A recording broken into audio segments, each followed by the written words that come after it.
एक रसियन लड़की इंडिया घूमने के लिए आती है। जब इंडिया घूमने के लिए आती है तो एक पहलवान लड़के की कुश्ती देख करके काफी इंप्रेस होती है। वह लड़की इस लड़के से बेपनाह मोहब्बत करने लगती है। वह लड़की इस लड़के के काफी करीब आ जाती है।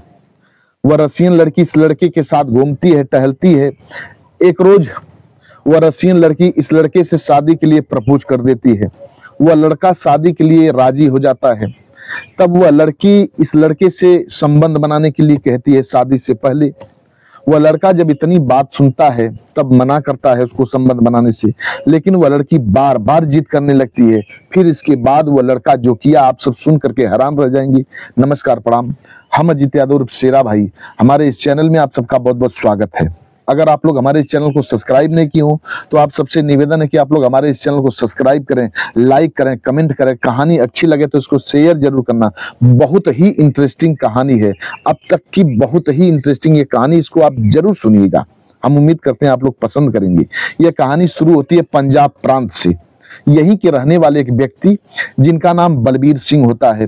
बलबीर सिंह की पत्नी का नाम तारा देवी होता है। इन दोनों दंपत्ति के बीच में एक बेटा होता है जिसका नाम लोग बड़े प्यार से भोला रखते हैं। भोला बड़ा ही खूबसूरत था। भोला खूबसूरत तो था लेकिन बड़ा दुबला पतला था। ये जो बलबीर जी थे ये अपने जमाने में कुश्ती के बड़े धुरंधर कलाकार थे। अपने जमाने में जब ये कुश्ती लड़ते थे तो चारों तरफ इनकी खूब चर्चा होती थी। जो कोई भी इनकी कुश्ती देख चुका था उस वक्त इनकी खूब तारीफ किया करता था। ये बलबीर जी का ये जो लड़का था भोला, जब बड़ा होता है, कुछ बड़ा होता है तो सोचते हैं कि हमारा बेटा भी कुश्ती लड़े और हमारे नाम को आगे बढ़ावे कुश्ती में। अब बलबीर जी अपने बेटे को एक दिन सवेरे सवेरे लेकर के अपने गांव से दूसरे गांव में जाते हैं। वहीं एक व्यक्ति होते हैं जिनका नाम होता है सुखविंदर। सुखविंदर भी कुश्ती के बड़े धुरंधर कलाकार थे, बलबीर के समकक्ष थे। बलबीर जी जब कुश्ती लड़ते थे उसी समय ये सुखविंदर जी भी कुश्ती लड़ते थे।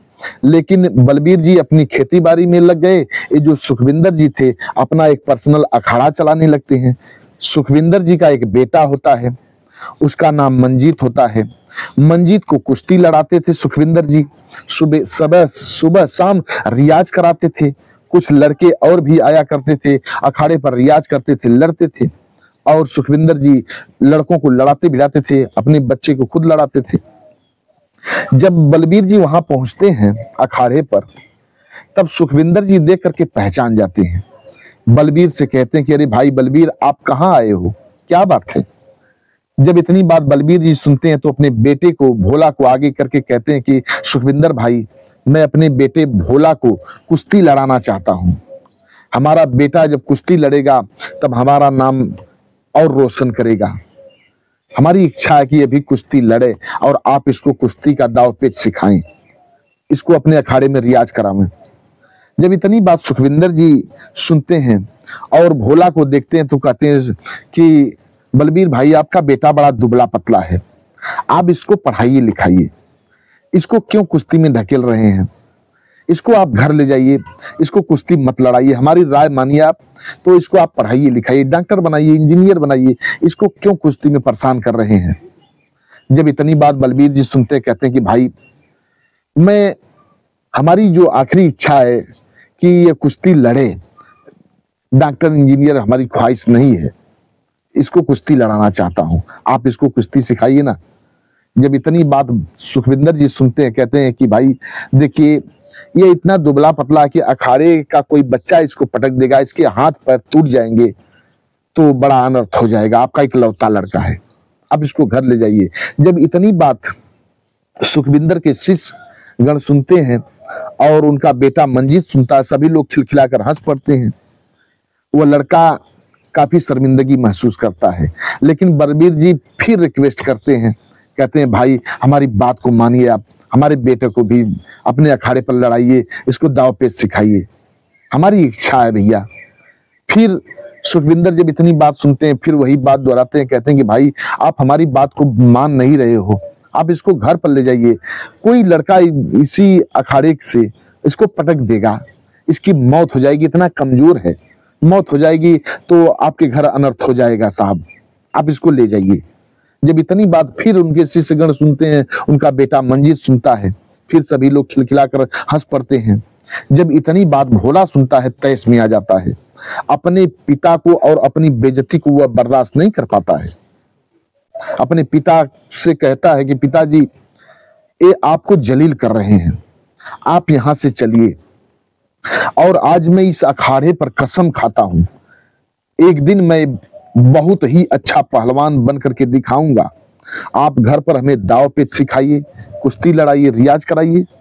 मैं जी तोड़ मेहनत करूंगा और इनके बेटे को एक दिन पटक करके इनको जलील करूंगा, आपके बेइज्जती का बदला लूंगा। जब इतनी बात बलबीर जी सुनते हैं, अपने बेटे का पीठ थपथपाने लगते हैं, कहते हैं शाबाश बेटा, अब तुम घर चलो, अब मैं तुझे खुद दाव पेच सिखाऊंगा, खुद तुझे रियाज कराऊंगा, खिलाऊंगा पिलाऊंगा, एक दिन तुम्हारे अपमान का बदला जरूर ले लेना।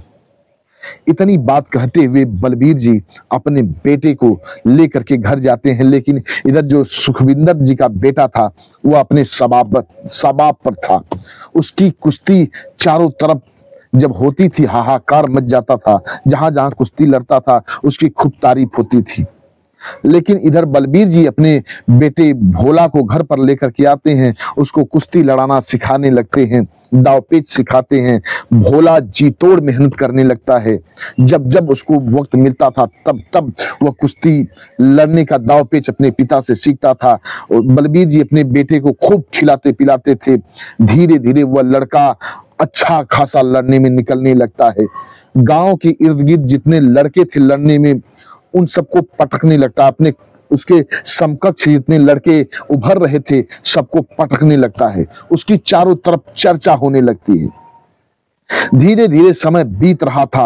वह लड़का इतना अच्छा निकल जाता है लड़ने में कि गांव के लोग मिल करके भोला की कुश्ती और मंजीत की कुश्ती मकर संक्रांति के दिन तय कर देते हैं। जब मकर संक्रांति के दिन कुश्ती तय कर दी जाती है, तब वह लड़का और जी तोड़ मेहनत करने लगता है। जब मकर संक्रांति का दिन आता है, उसी दिन की बात है, अब जो भोला के पिता थे बलबीर, उनकी तबीयत खराब हो जाती है और बहुत ज्यादा खराब हो जाती है उनकी तबीयत, काफी सीरियस हो जाते हैं। भोला अपने पिता को उठा करके हॉस्पिटल में लेकर के जाता है। डॉक्टर साहब से रिक्वेस्ट करता है, डॉक्टर साहब हमारे पिताजी को बचा लीजिए। डॉक्टर साहब जब उनकी स्थिति को देखते हैं, भोला को आड़ में लेकर के जाते हैं, बगल में लेकर के जाते हैं और डॉक्टर साहब भोला से कहते हैं कि भोला, हमें नहीं लगता कि तुम्हारे पिताजी अब बच पाएंगे, ये काफी सीरियस दिख रहे हैं, पर मैं पूरी कोशिश करूंगा इनको बचाने में। इतनी बात जब वो लड़का सुनता है, हाथ जोड़ देता, कहता है कि साहब आप इनको भरपूर कोशिश करिए, बचाइए इनको। डॉक्टर साहब कहते हैं ठीक है बेटा, मैं पूरी कोशिश करूंगा। अब धीरे धीरे दिल और आगे बढ़ता है। करीब करीब जब 11 बजता है, तब बलबीर जी अपने बेटा भोला को कहते हैं कि बेटा अब कुश्ती का वक्त हो रहा है, तुम जाओ, दंगल का वक्त हो रहा है, तुम दंगल में जाओ और दंगल लड़ो।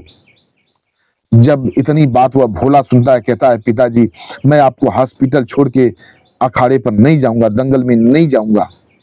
बलबीर जी जब इतनी बात सुनते हैं कि वह दंगल में नहीं जाने की जिद कर रहा है, तब कहते हैं बेटा तुम कसम खाए थे ना, प्रतिज्ञा किए थे ना, मेरे अपमान का बदला लोगे, तो हमारी आखिरी इच्छा है बेटा, इसको पूर्ण कर दो। जाओ आज तुम मंजीत को पटक करके वह खुशखबरी तुम मुझे सुनाओ। अगर मेरी मौत होगी तो वह खुशखबरी सुनकर होगी। तुम कुश्ती लड़ने के लिए जाओ। अगर तुम कुश्ती लड़ने के लिए नहीं जाओगे तो हमारे वर्षों की तपस्या विफल हो जाएगी बेटा, तुम कुश्ती लड़ने के लिए जाओ। वह बलबीर जी अपने बेटे को कसम दिला देते हैं कि बेटा तुम्हें मेरी कसम है, तुम कुश्ती लड़ने के लिए जाओ। जब वह लड़का इतनी बात सुनता है, पिताजी कसम धरा दिए हैं, वो लड़का कुश्ती लड़ने के लिए जाता है। इधर अखाड़े पर पहुंचता है। इधर कुश्ती देखने के लिए लाखों की भीड़ आ रही थी। सभी लोग चर्चा कर रहे थे कि आज दो धुरंधर शेरों की कुश्ती है, मंजीत की और भोला की कुश्ती है। लोग ये भी चर्चा कर रहे थे कि वर्षों पहले सुखविंदर जी अपने बेटे के सामने भोला को बेइज्जत कर दिए थे, उसके पिता के सामने उसके पिता को भी बेइज्जत कर दिए थे, अपने अखाड़े पर कुश्ती उसको लड़ाने से इनकार कर दिए थे। आज भोला सुखविंदर के बेटे से लड़ने के लिए राजी हो गया है। आज इन्हीं दोनों लड़कों की कुश्ती है। इधर जब लाखों की भीड़ आ रही थी, इतने में एक रशियन लड़की इंडिया घूमने के लिए आई हुई थी। जब लाखों की भीड़ एक तरफ जाते हुए देखती है, लोगों से पूछती है कि कहाँ जा रहे हो, तब सभी लोग बताते हैं कि आज पंजाब के 2 वीर पहलवानों की कुश्ती है। बड़ी ही आर पार की यह कुश्ती है, बड़ी जबरदस्त यह कुश्ती होने वाली है आज की।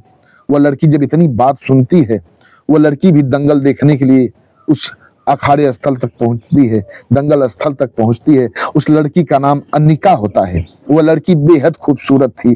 वह लड़की इस दंगल में आती है। इधर जब वो कुश्ती का वक्त होता है, भोला और मंजीत का हाथ रेफरी साहब मिलवाते हैं, व्हिसल बजाते हैं, फिर दोनों शेर लड़ने के लिए उतावला हो जाते हैं। दोनों लड़ने लगते हैं। भोला और मंजीत दोनों घंटों लड़ते हैं, धुआंधार लड़ते हैं। चारों तरफ धूल उड़ने लगती है, चारों तरफ तहलका मचने लगता है, दोनों की जय जयकार होने लगती है, तालियां बजने लगती है। तालियों की गड़गड़ाहट से पूरा वातावरण एकदम गुंजायमान हो जाता है।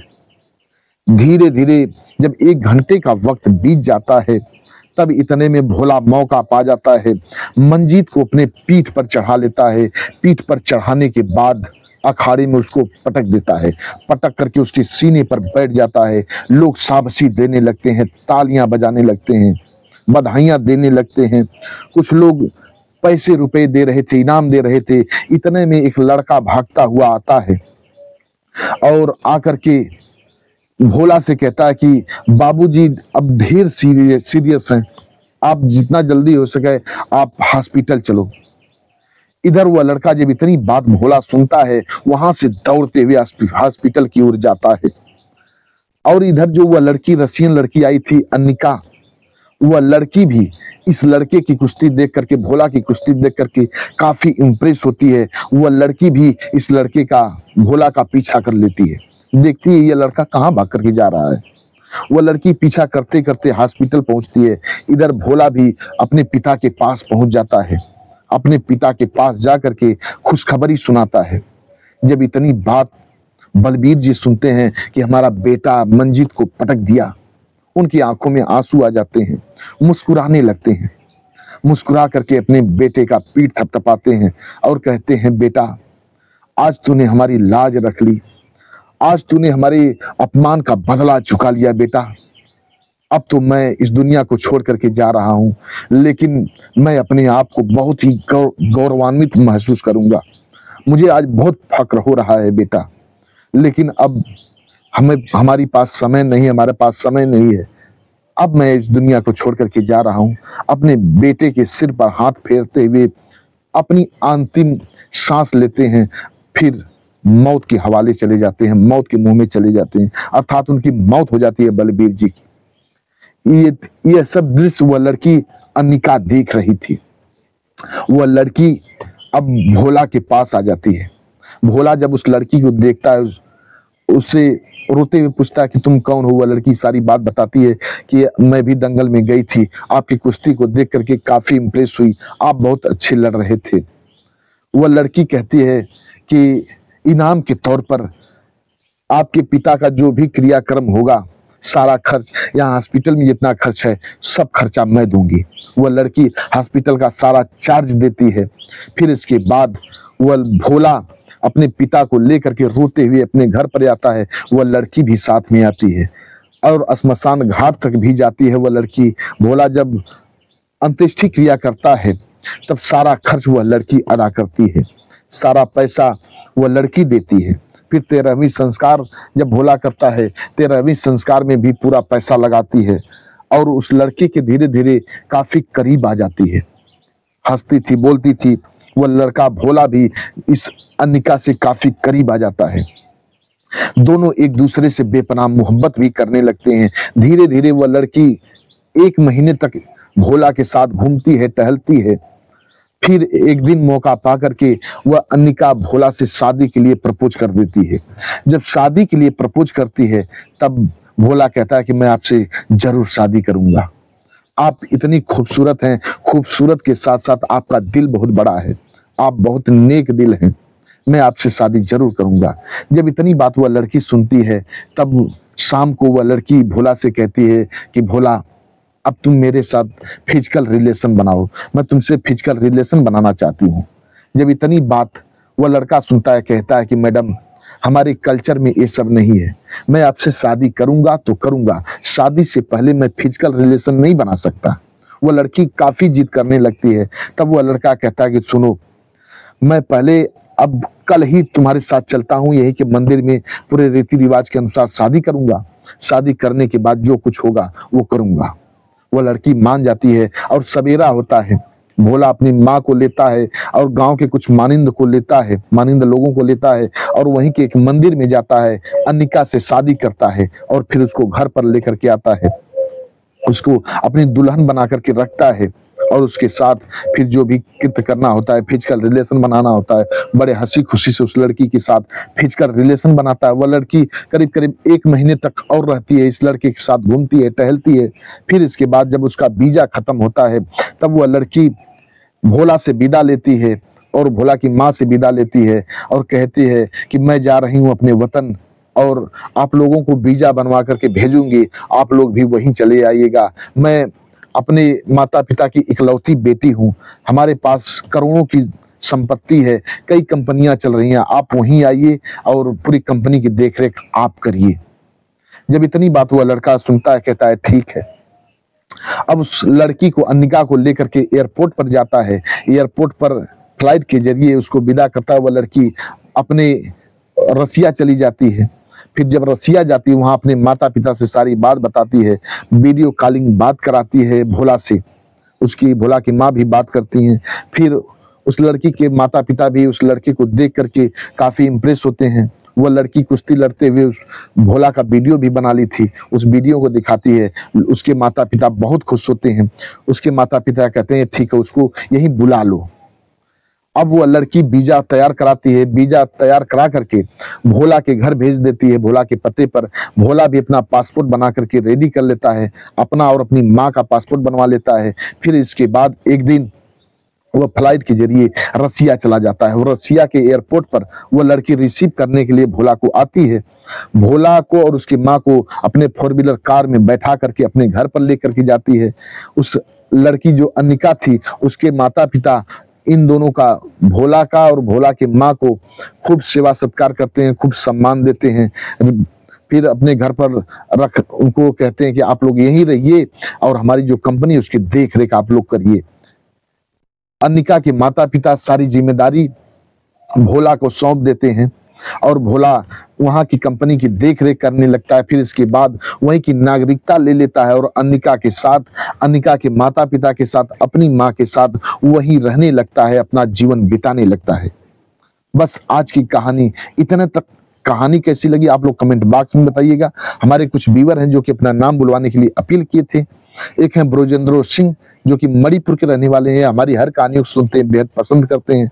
राव मोहम्मद यासीन जी हैं जो कि लाहौर पाकिस्तान से हमारी हर कहानियों को सुनते हैं, बेहद पसंद करते हैं। श्रवण मौर्य जी कच्छ गुजरात से हैं और डॉक्टर राकेश सैनी जी ये बिजनौर के रहने वाले हैं। कमलेश यादव जी ये गोरखपुर के रहने वाले हैं और सरोज राय जी हैं। ये लोग हमारी हर कहानी को सुनते हैं, बेहद पसंद करते हैं। ये लोग अपना नाम बुलवाने के लिए अपील किए थे, हमने बारी बारी से इन लोगों का नाम लिया। आप लोग भी अपना नाम बुलवाना चाहते हैं तो कमेंट बॉक्स में अपना नाम दीजिए, एड्रेस पता दीजिए, आप लोगों का भी बारी बारी से नाम लिया जाएगा। कहानी कैसे लगी कमेंट बॉक्स में बताइएगा। चैनल को लाइक शेयर सब्सक्राइब जरूर करिएगा। मिलते हैं अगले एपिसोड में किसी एक नई कहानी के साथ, तब तक के लिए नमस्कार।